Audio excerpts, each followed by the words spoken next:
Olá, pessoal, tudo bem? Nós estamos entrando hoje na nossa aula número 9 de Economia do Setor Público. E na última aula a gente estudou as falhas de mercado. E por essa razão, por existir essas falhas de mercado, no qual a gente viu as outras duas aulas, a gente houve a necessidade de intervenção do governo. A partir das aulas de hoje, ou essa e mais uma, nós vamos analisar as falhas do governo. E como que o governo acaba por ter essa percepção de que, além do mercado ser falho, a gente tem algumas falhas do governo. Então, a gente vai tentar perceber e analisar essas falhas do governo. Para isso, eu vou compartilhar com vocês o slide para a gente poder entender melhor. Então, essa primeira parte, nós vamos dar uma introdução e um início dessa teoria sobre falhas do governo. Então, antes de analisar como o governo deve intervir, deve-se responder a uma questão básica: se o governo deve mesmo intervir.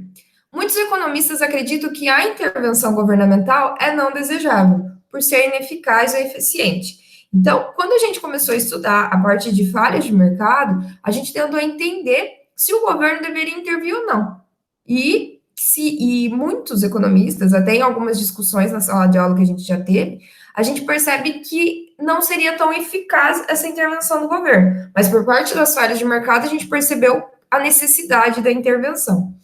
Então, para esses, o poder de mercado funcionando perfeitamente é extraordinário, auxiliando no processo de tomada de decisões dos indivíduos, na alocação eficiente de recursos produtivos escassos e na busca de resultados socialmente ótimos. Entretanto, muitos perceberam que mercados podem não funcionar perfeitamente, que foi o que a gente viu nas últimas aulas. Então, para o governo não intervir, para que não houvesse essa intervenção do governo, já que alguns declaram como ser ineficiente e ser ineficaz essa intervenção, o mercado teria que estar funcionando 100%. Então, teria que ter alocação dos recursos produtivos nos lugares certos, a gente não ter o problema de assimetria de informação, a gente não teria os problemas dos bens públicos, da forma como as pessoas usam eles, dos bens privados. Então, para que não haja a intervenção do governo, é necessário que o mercado funcionasse perfeitamente. E a gente sabe que isso não acontece. Os mercados não funcionam perfeitamente, como os exemplos que já foram dados. E essa ineficiência significa que os recursos podem ser realocados, fazendo que pelo menos uma pessoa melhore, sem que qualquer outra pessoa piore a situação. Ocorrendo a ineficiência, ocorre um hiato entre os desejos individuais e os desejos coletivos da sociedade. Então, Ghosh já dizia, em um contexto de falhas de mercado, o papel do governo torna-se crucial, atuando na alocação, distribuição, estabilização e regulamentação. Então, o governo intervém em situações para que a coletividade, a sociedade, tenha acesso aos bens públicos ou que aquela propriedade que ele possua seja protegida e os bens públicos também é protegido. Então, para isso, é crucial a intervenção do governo, porque ele vai alocar, redistribuir, estabilizar e regulamentar essas situações. Entretanto, os governos também falham. Então, a gente pode pensar assim, beleza, o governo vai intervir no mercado, mas ele é super bom. O governo não tem falhas, ele vai conseguir regulamentar, ele vai conseguir fiscalizar, porque ele não falha. E isso não acontece. Então, os governos também falham. Então, o mercado político troca políticas, programas e projetos por favores, ou por apoio ou votos. Por essa razão, muitos acreditam que a intervenção governamental não é desejável, por ser ineficiente e ineficaz.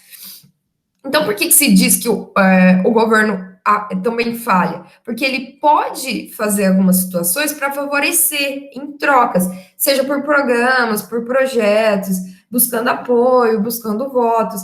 Então, toda aquela situação que a gente via de assimetria negativa e positiva, no qual ele favorecia para as pessoas não serem favorecidas, então, o governo pode ser falho nesse momento. Então, se diz que o governo é falho, porque ele pode fazer situações, regulamentações, projetos para se beneficiar, por benefício próprio e não da coletividade, que é o objetivo da intervenção nos problemas de mercado.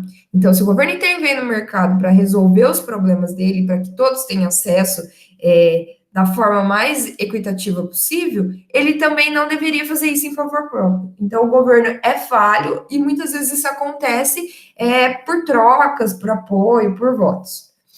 Falha do governo, ou falhas de não mercado, ou falhas do setor público, deve ser entendida como uma situação no qual o governo é incapaz de fornecer bens e serviços de uma maneira alocativa, eficiente e onde as atividades do governo são eficientes. Em outras palavras, o governo é incapaz de promover a eficiência econômica geral.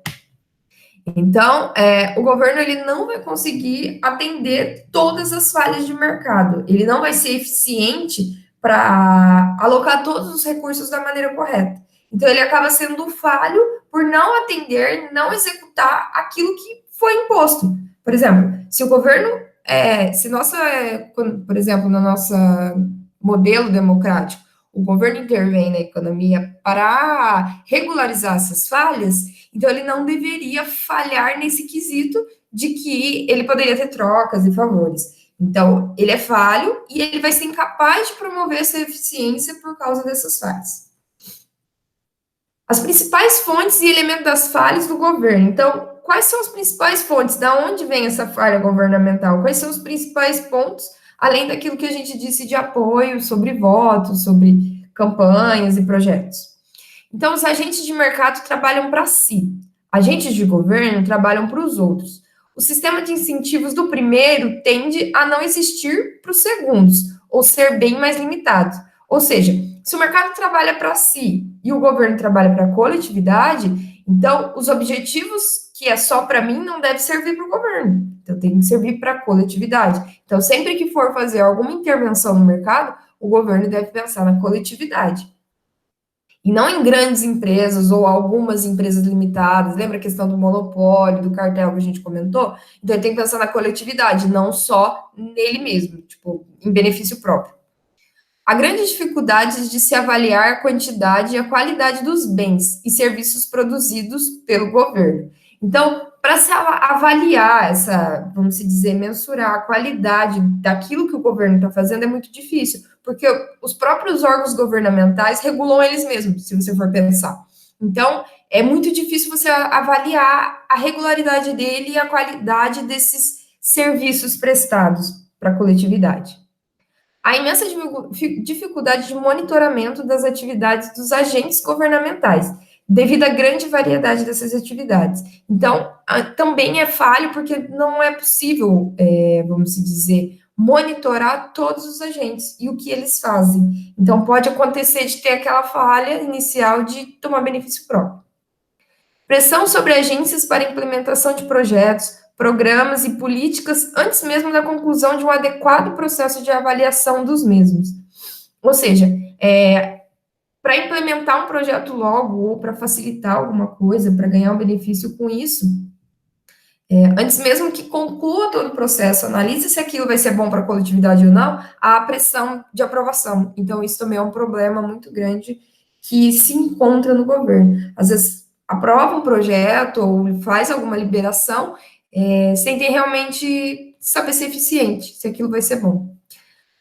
Na tentativa de remover as falhas de mercado, o setor público pode implementar tributos ou subsídios que tragam sérios problemas distributivos, agravando a desigualdade de renda, poder e influência de funcionários públicos que influenciam a distribuição de renda. Então, para facilitar para alguns, tira alguns tributos, ou aumenta os tributos, ou tenta manter iguais, por exemplo.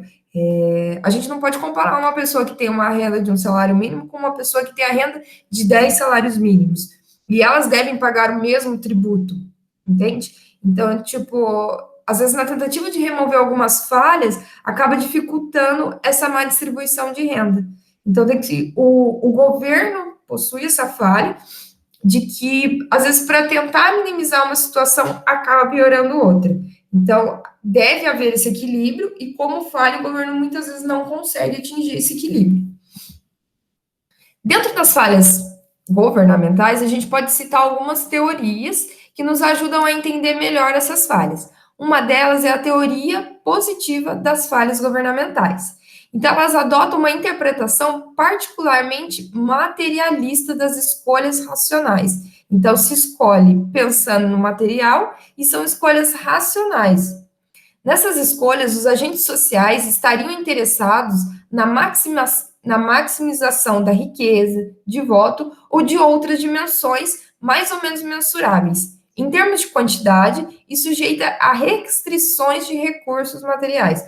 Ou seja, a teoria positiva das falhas governamentais é quando realmente ele pensa na parte material e pensa em si próprio. Por quê? Porque ele vai estar interessado em maximizar o quê? O seu recurso, a sua riqueza, o seu material e a busca de votos para continuar cada vez mais aumentando esses recursos. E não pensa, por exemplo, na coletividade, que ele muitas vezes poderia conseguir esses recursos para ser aplicado para a coletividade, e isso não ocorre. Então, dentro da teoria das falhas positivas governamentais, eles pensam racionalmente em si próprio, pensando em adquirir mais votos e mais riqueza. Outra teoria que nós temos é a teoria da captura de regulação, captura da regulação. Então, a gente pode analisar um trabalho desenvolvido pelo autor Stigler. A experiência regulatória dos países desenvolvidos revela uma elevada probabilidade de captura das agências regulatórias pelos segmentos que deveriam ser regulados em monopólios naturais, como, por exemplo, o setor de eletricidade e água. Então, o que acaba acontecendo?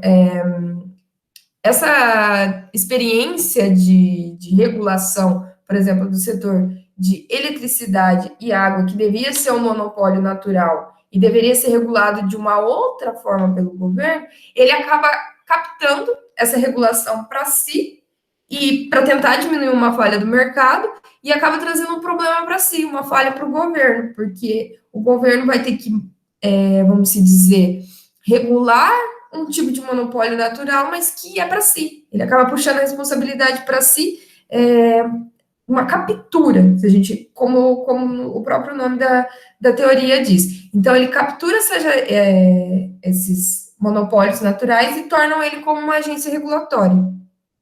As agências deveriam garantir que as empresas reguladas não elevassem seus preços, tirando proveito da posição de monopólio, e possibilitarem que o consumidor desfrutasse de um excedente de consumidor. Ou seja, as empresas que regulam os monopólios iriam garantir esse tipo de situação. Então, ia possibilitar que o consumidor tivesse um excedente, né, ele desfrutasse desse excedente, e não elevasse os seus preços. Então, garantir o equilíbrio de preço para a população, deveria ser isso que as agências regulatórias fariam. E não é isso que às vezes acontece. Então, dentro dessa teoria, as agências não só regulam, mas ela puxa para si a responsabilidade de distribuição de eletricidade e água, por exemplo. Ao invés disso, o que se verifica é uma elevada propensão dos regulados a capturarem os reguladores, em virtude da insuficiência de recursos e de informação adequada por parte das agências, comparativamente às empresas privadas. Então, o que eles percebem? Que surge uma elevada propensão dos regulados, das agências reguladoras, captarem essas empresas por causa de insuficiência de recursos, que elas não têm esse recurso para estar administrando esses bens públicos. E, diferente de agências privadas, ela se torna uma agência pública, porque a agência privada seria somente regulada a questão dos preços por ser um monopólio natural. Como a regulação é um processo burocrático, os produtores do segmento regulado são incentivados a pressionar as agências para obter um aumento de preço. Portanto, é de veemência na aplicação dessa pressão junto às agências que determinará as condições de sucesso para aumentar os preços e, consequentemente, a receita. Dessa forma, a regulamentação é conquistada pela empresa regulada e seu planejamento e operação é realizada em benefício próprio. Ou seja, em vez de ela ser somente regulada, ela vai aumentar os preços dos consumidores para ter maior captação de receitas e, com isso, pensando novamente em si próprio e não na coletividade. A teoria da captura pode ser integrada por produtores e consumidores do modelo original de Stigler que a gente viu anteriormente.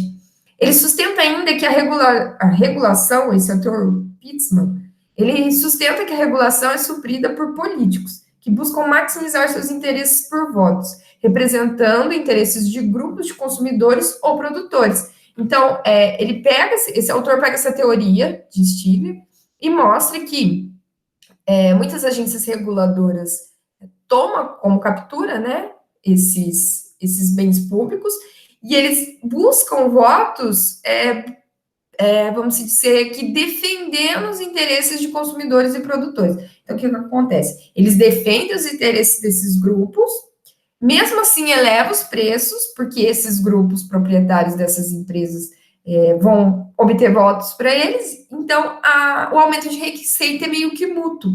Então, além de ter essa falha de captação, além do governo pegar para si sua responsabilidade, ele também apoia alguns grupos para aumentar o preço de um determinado produto, e esse pequeno grupo vai ganhar com isso. E ele também, porque daí ele consegue receber votos desse grupo que ele está favorecendo. Então, essa teoria de que essa falha do governo existe, ela é muito real, porque existe muitos, por exemplo, que se sustenta dentro de alguns grupos de determinadas situações para poder se aproveitar e ganhar votos. Isso a gente vê muito. Então, o que eles fazem? Acabam partindo para as agências reguladoras para que elas acabem poderem favorecer esse grupo de pessoas.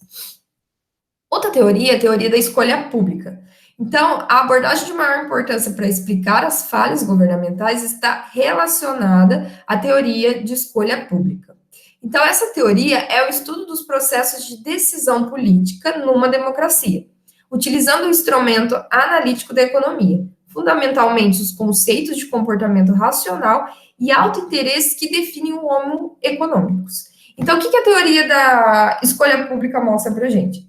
Que eles utilizam os instrumentos da economia e eles fundamentam isso para tentar explicar as falhas do governo e tentar reduzi-la o menor possível. Por quê? O homem econômico, ele pensa em favorecimento tanto da coletividade e do seu enriquecimento, certo? Então, melhorar a economia, melhorar o desenvolvimento desses bens, vai melhorar todo o desenvolvimento de uma economia. Então, todas as pessoas iriam ganhar com isso. Então, a teoria da escolha pública, ela vai ser um processo democrático, certo? E ele usaria a economia para explicar e reduzir as falhas do governo.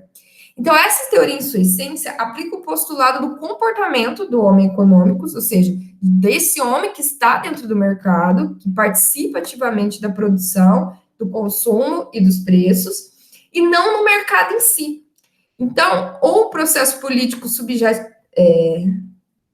aplica o postulado comportamental do homem econômicos, não no mercado, ou processo político subjacente à formulação e implementação política, desenvolvendo uma crítica da intervenção governamental.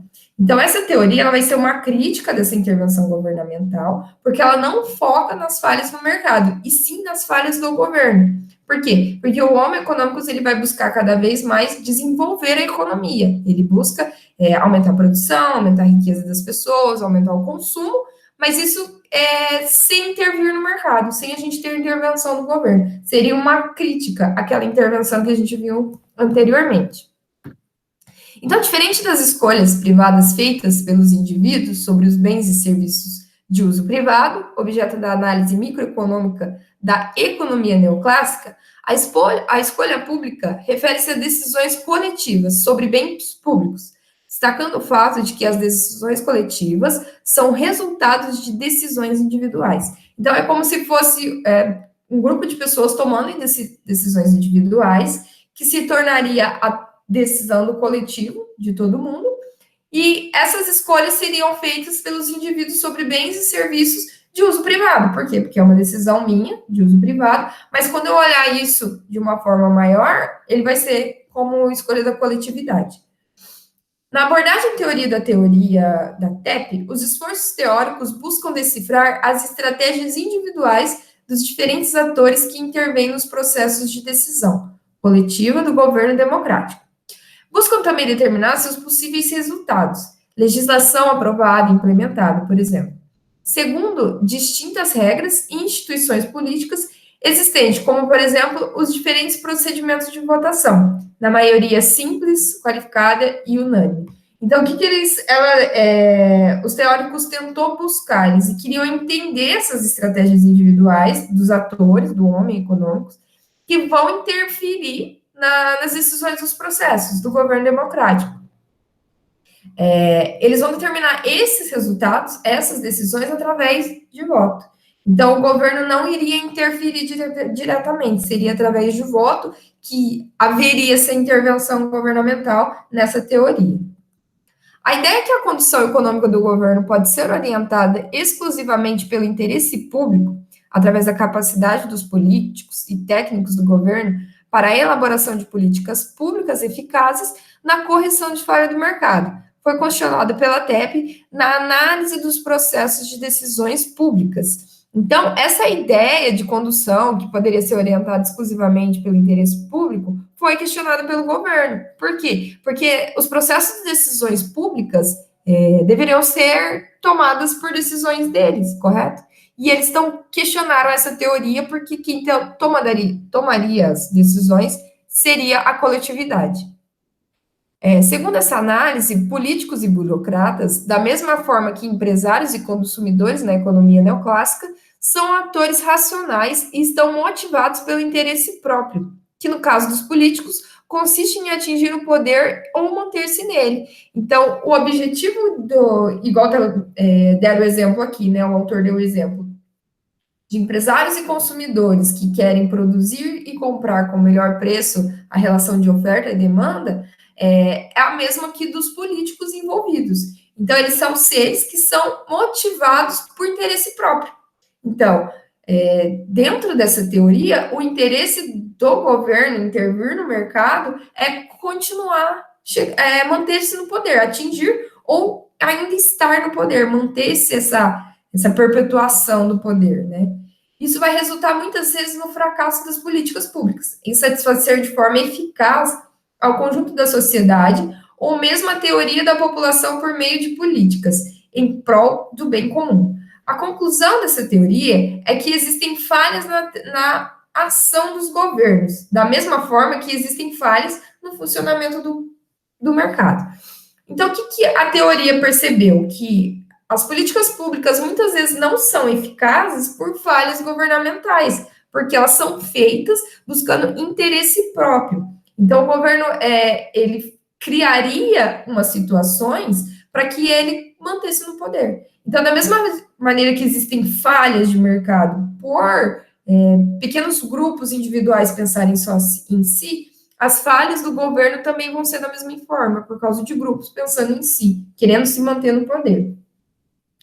Eleitores, políticos, burocratas e membros de grupos de interesses especiais supostamente irão usar recursos e oportunidades disponíveis para perseguir seus próprios objetivos.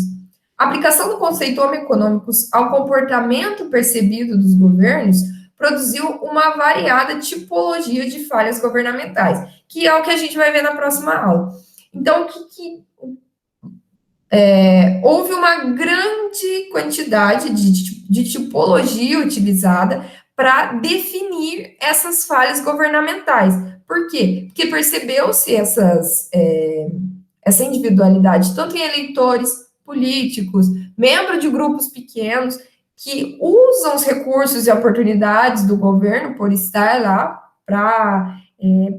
por ter esse cargo de poder, para conseguir os seus objetivos individuais. Então, o governo vai ser totalmente falho quando existe esse tipo de tipologia, existe esse tipo de situação. Então, sempre vai haver essas falhas. Deixa eu só voltar aqui com vocês. Então, explicando melhor o que foram essas teorias das falhas do governo. Então, a gente percebeu que no mercado é falho. Se o mercado é falho e precisa reduzir essas falhas, a gente tem a intervenção governamental. Então, o governo vai intervir nas falhas de mercado para tentar regular e melhorar essa situação, para ter um equilíbrio, uma situação que não seja nem ruim para todo mundo e nem muito boa para muita gente. Então, o governo intervém para tentar reduzir as falhas do mercado. Aí surge aquele questionamento. Beleza. Se o governo intervém para melhorar uma falha de mercado, então o governo não tem falha? Pelo contrário. O governo é falho porque muitas dessas situações, dessas falhas de mercado no qual ele tenta resolver, ou ele se responsabiliza por isso e tem os meios para resolver, são feitas para pequenos grupos e principalmente para benefício próprio. Então, dentro dessas teorias, a gente chegou à conclusão que se a gente for analisar todas elas num contexto, num conjunto, a gente percebe que o governo é falho porque ele utiliza do seu poder, né, que ele tem de intervir no mercado, de criar políticas públicas e de ter acesso a alguns benefícios para trazer cada vez mais enriquecimento próprio, trazer benefício, seja em voto, aprovações de alguns projetos, beneficiar pequenas classes para também manter-se no poder, para ter voto. Então, por exemplo, tem uma empresa numa cidade muito grande e essa empresa está poluindo o rio da cidade. Só que essa empresa gera muito tributo para o município. É muito bom para aquele município essa empresa. E ela acaba gerando muito voto para os políticos que estão lá. Por quê? Porque o político meio que passa pano quente e acaba não autuando essa empresa para minimizar uma falha de mercado. Por quê? Porque as pessoas que moram perto do rio e estão sofrendo com essa poluição não estão ganhando nada com isso. E é uma falha de mercado. Então, ele não minimiza uma falha de mercado para poder ter um benefício particular. Então, a falha do governo está em pensar numa coletividade, mas sim no poder e utilizar dos meios que é democrático, ou seja, que é de todo mundo e que todo mundo escolheu, para poder se beneficiar. Então, na próxima aula, a gente vai continuar falando sobre as falhas do mercado e conhecer essa tipologia que é usada, para a gente entender basicamente, passo a passo, os nomes ou as falhas de mercado em si e como que ela, mercado não, perdão, as falhas governamentais e como que elas podem ser reduzidas. Novamente, pessoal, vou deixar a atividade para vocês, vocês respondam lá no site da faculdade para a gente, para eu poder considerar a presença de vocês. E se tiverem dúvida, manda mensagem, pode mandar e-mail, tudo, a gente vai conversando, tá bom? Um grande abraço e até mais.